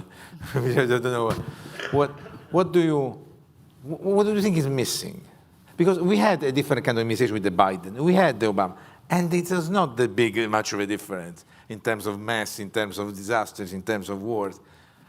Drawing a general line, of course. What is missing? They all spoke about the difficulties of the single country. Now, as a layman, one could say, how is it possible that two big powers like the big power like the United States cannot organize two main allies, because they are two main allies of the United States, historically and practically and pragmatically, from a point of view. Even if they decide not to do, they are. So how can it disorganize, up to the point that it cannot even empower one of their allies, like Italy, to act with the two of them into an area? Is it absence, or is it too much involvement, so that they do not know what to do themselves, so they don't let anybody do anything? Sorry to throw at you this easy question. You know, it's an excellent question. I think that so there's a couple points that I guess I would make. The first is that when anyone, even an American president, talks about the possibility of rapprochement, or the possibility of a peace process, or the possibility of some future new realignment of power, it's often, I mean, Jimmy Carter, for example, when he first was trying to, when he was interested in the peace process between Egypt and Israel, he was actually ridiculed as a peanut farmer from Georgia. right? An American president, Jimmy Carter, right? I mean, so this idea of making peace or reconciliation or rapprochement, it's often not taken seriously or ridiculed because it's easy to be cynical. It's easy to say, oh, but there's hostility, they don't get along, don't waste your time on this. Right, and so it's very easy for anybody to try, who wants to put forward this idea or a serious plan, to be dismissed, even if it comes from an American president. That's the first thing. The second thing is that in this case, you're right, Turkey has been a NATO ally since the 1950s. Egypt is a major non-NATO ally of the United States, receives the second highest amount of US military aid in the world. You would think that the US would obviously have an interest in these two countries getting along better. And it is, I believe, in the US interest. It would be in the interest of, and if I have to sort of now try to explain how I think we could make this palatable or desirable to the Trump administration and their own priorities, I think it would be possible. For example, the issue of energy exploration and the possibilities for energy in the Eastern Mediterranean are real. Trump is famous for saying "drill, baby, drill." I mean, it wouldn't be hard to make this, palatable to the current Trump administration. Also, the question of freedom of navigation is something that has bipartisan support in the United States, also among our allies. That's why action has been taken against the Houthis in the Red Sea, because of their disruption of global supply chains. And so Trump has said he wants to reopen shipping routes. And so having freedom of navigation in the Eastern Mediterranean is also important as it is in the Red Sea or the South China Sea, even though the conflicts are different. I'm just saying that the concept of freedom of navigation is something that the Trump administration, I believe, would support, because they already are supporting it in other theaters. However, in order to get to that point of convincing or getting the Trump administration to take more action on this topic, I think the legwork will have to be done by think tanks or through track 2 dialogues or track 1.5 dialogues to lay the groundwork to make progress and then present it to the Trump administration, where they can just sort of swoop in and seal the deal or do the last little bit of work that's needed to be done. Because I do think that it's obviously not on their radar right now, unfortunately. I'm sorry to be so blunt, but I think that it could get on their radar, and I've tried to make some suggestions for how that might be possible. Yeah, thank you very much. Or do you think the middle powers like Italy, France can play a role? Of course, yes. I think can that, develop. Yeah, of course. And I think that also understanding what the limitations were from previous Italian efforts or French efforts would also be useful. Yeah, I have a suggestion here about the middle powers, because if we look at the middle powers, I think that there's a major middle power that is in play now, which is Saudi Arabia. I think that Saudi Arabia can play a very significant role in this, because Saudi Arabia is also treading this thin line of with Turkey, and they want to get closer to Turkey, and in terms of regional reconciliation, regional reconstruction in Syria and Libya, Turkey is a very important factor. And even if there is a regional pact or regional normalization somewhere in the future, Turkey would also be essential to be included in this. So I think that going for Saudi Arabia to broker such partnership, I think this would make it very, very compelling for the Trump administration. That's one thing. And I think it's also, you can easily frame it that this will limit the Iranian influence in the region too, limit the influence over Hamas, because, Turkey has influence with Hamas, Egypt has influence with Hamas, and I think with Turkey, Egypt together, I think that they can pull Hamas away from Iran. So this is something else that might also be of interest to the U.S. And to Israel, and Saudi Arabia would like to be part of this. So I think that one of the main middle powers that can be involved right now and will really significantly move it forward would be Saudi Arabia. But quick to jump in on this question Absolutely. of U.S. role, and then also your question on middle powers. I really enjoyed the conversation, by the way. So I think for the Trump administration, stabilizing Libya, which is the precursor to Turkish-Egyptian reset, is not a priority. There's at least 10 other things that the administration wants to spend the next 6 months on, and Libya doesn't seem to be blowing up. So perhaps, therefore, U.S. role will continue to be absent. But I think Africa Command has taken a keen interest in Turkey's role in Libya, which, of course, AFRICOM sees Libya as the gateway to Russian and Chinese penetration to the continent. So it's now there was a commander-level visit to Ankara, which is quite significant, given that Turkey is not in Africa. So perhaps maybe you will see more elements of U.S.-Turkish military cooperation in Sahel, bordering Libya, and maybe eventually Libya, given the diminishing French influence in this area and rising Chinese and Russian influence. I think U.S. government military will take a kind of a benign view of Turkey as an ally to balance against Chinese and Russian influence in Muslim majority countries of Africa, including Libya. On the great power part, I think linked to that, so I feel like in East Mediterranean, Turkey is in a case of mild strategic competition against France and mild strategic alignment with Italy. The Italian alignment goes back to Libya, I think, where as the civil war proceeded, Rome decided that it has good ties, not just with the east, but with the west of the country, and that went through having good ties with Ankara. And so there's been other developments on the Turkish-Italian front, defense cooperation. And of course, there's always the element, I think it's really fascinating for me to observe how Italian political leaders and factions, when they're in opposition, are very critical of Turkey. And then when they come to power, they embrace Turkey, kind of because this is informed by their understanding that there are such deep cultural, economic, political ties between the two countries, some of which go back to 500 years, the Ottoman-Venetian ties, as a result of which you can open a bank account in Turkish using just Italian.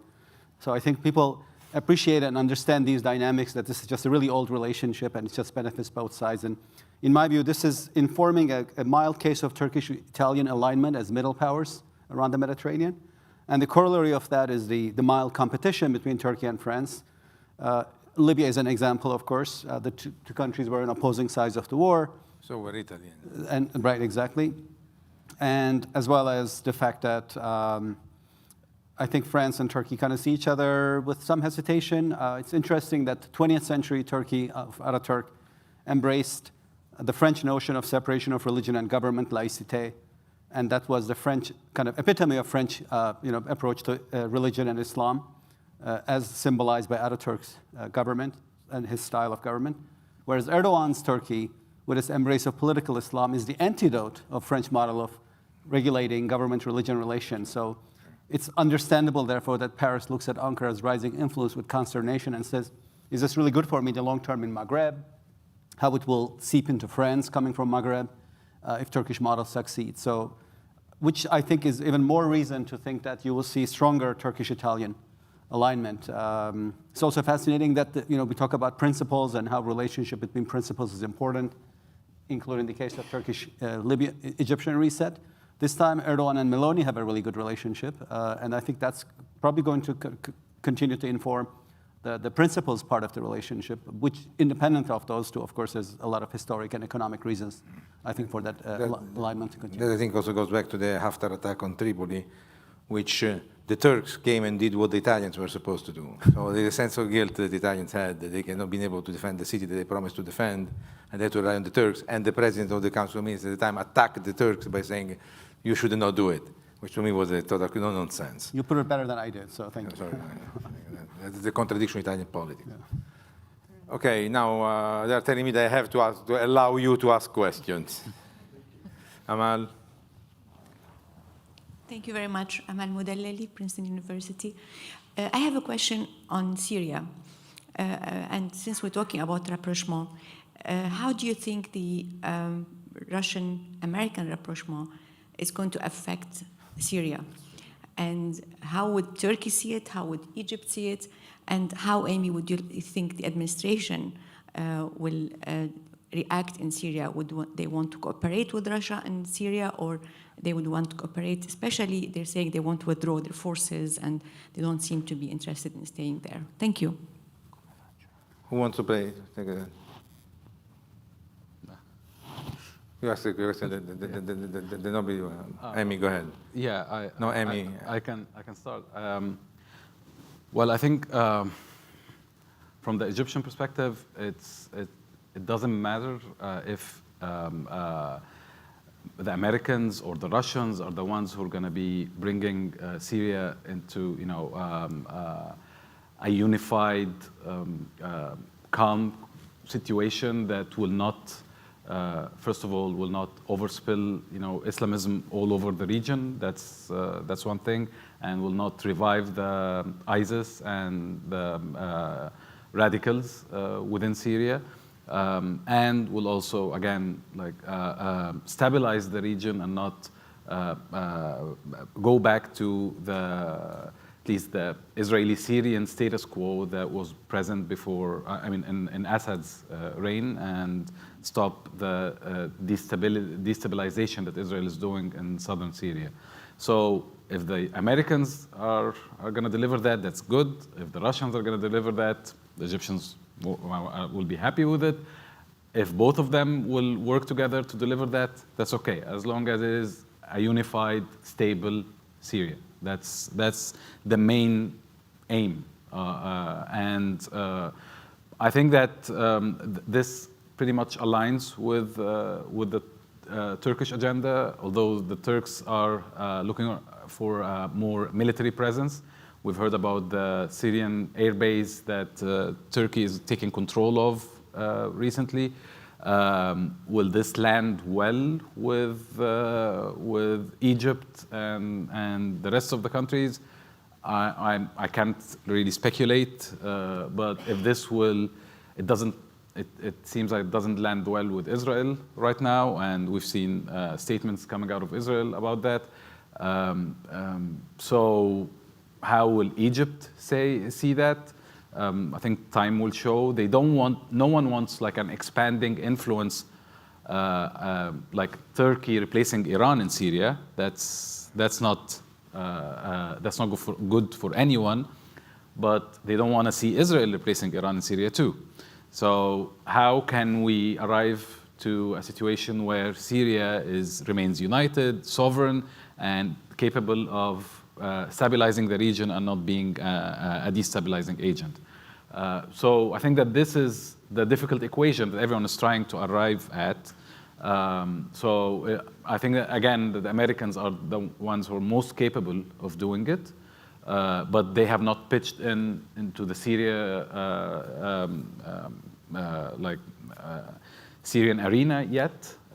Maybe this will happen after what we heard today about a possible meeting between President Trump and Shara in Saudi Arabia. But if America just goes a bit further with that and decides to prioritize the Syrian situation in its agenda, I think it's possible that with its alliance with Turkey, Egypt, and again Saudi Arabia, I think, because Syria needs reconstruction. It needs a lot of, economic help. So, and here comes Saudi Arabia again. Egypt and Turkey both, are in trouble economically, especially Egypt, of course, much worse. But Saudi Arabia will be able to sustain such, or broker this within Syria and within the whole region.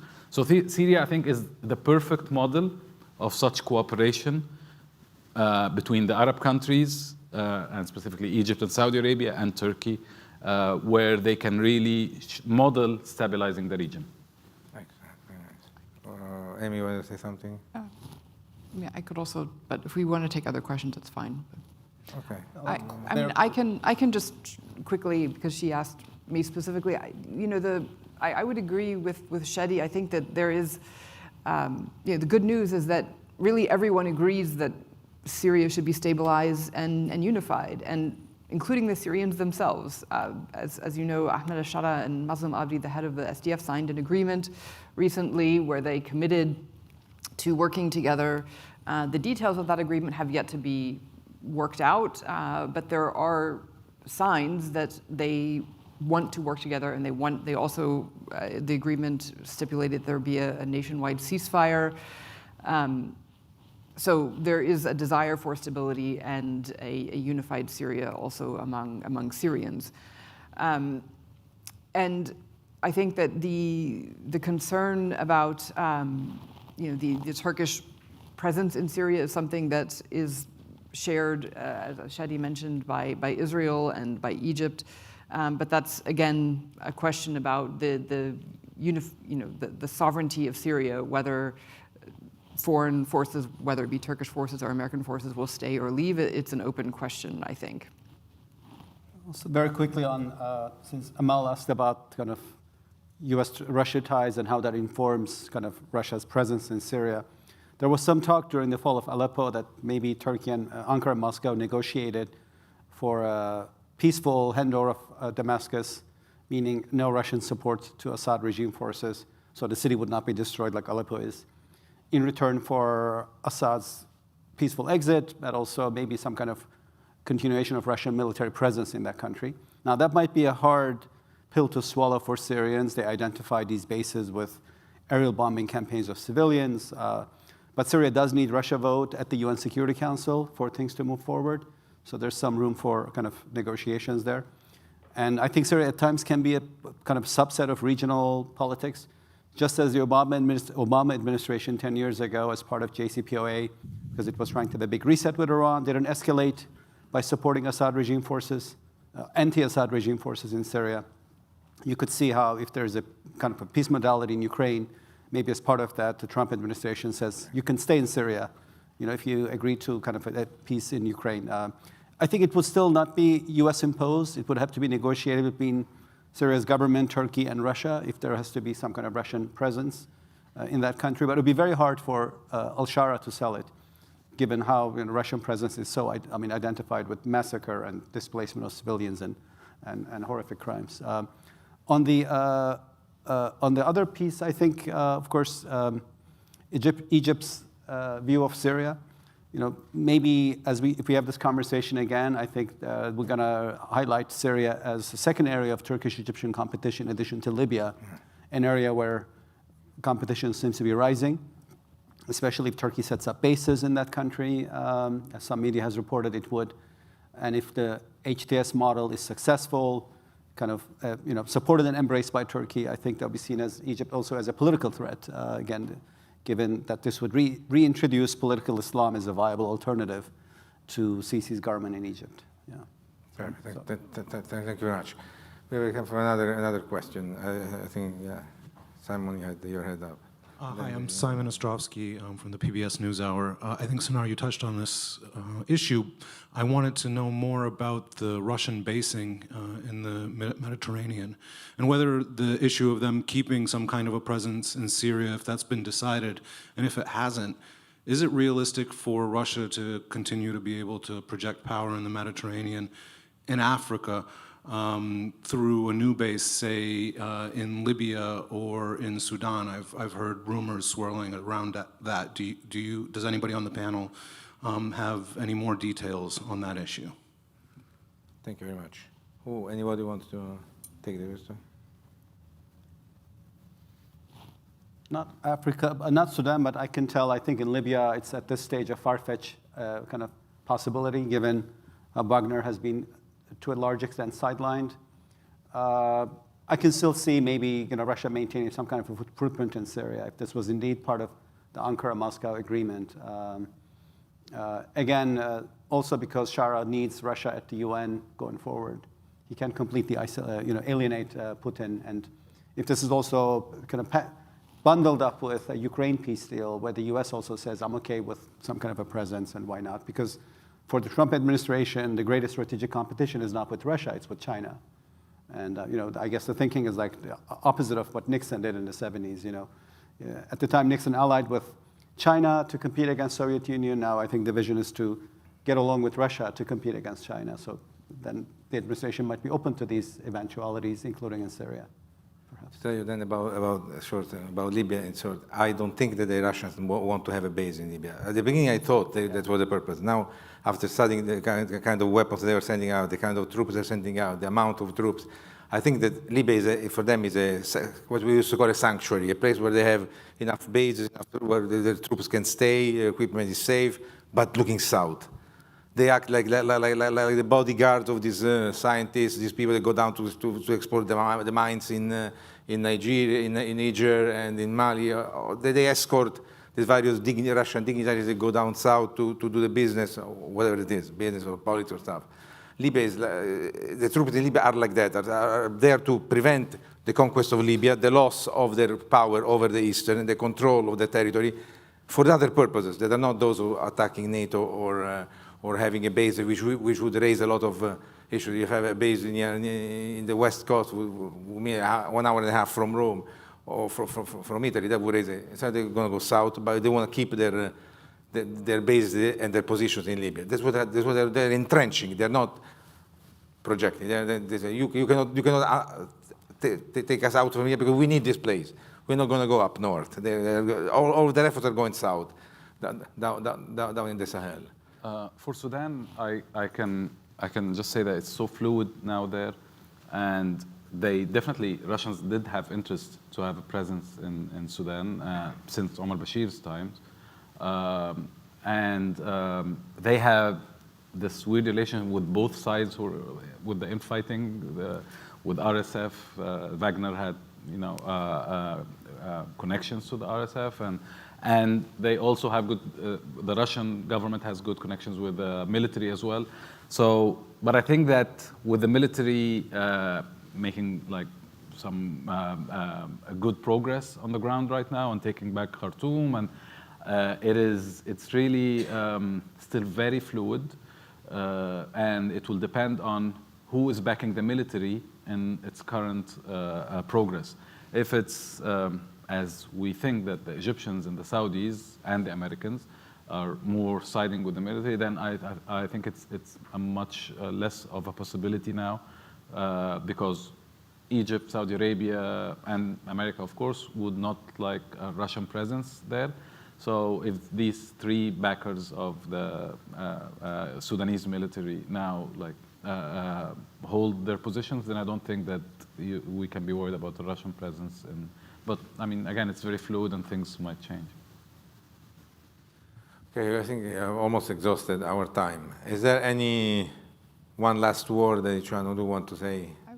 I would just say that there was a deconfliction agreement between the United States and Russia in Syria since 2015, so there is a precedent for deconfliction between the United States and Russia in Syria. Okay.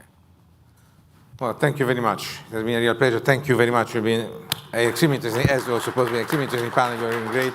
Thanks a lot, and see you alla prochaine.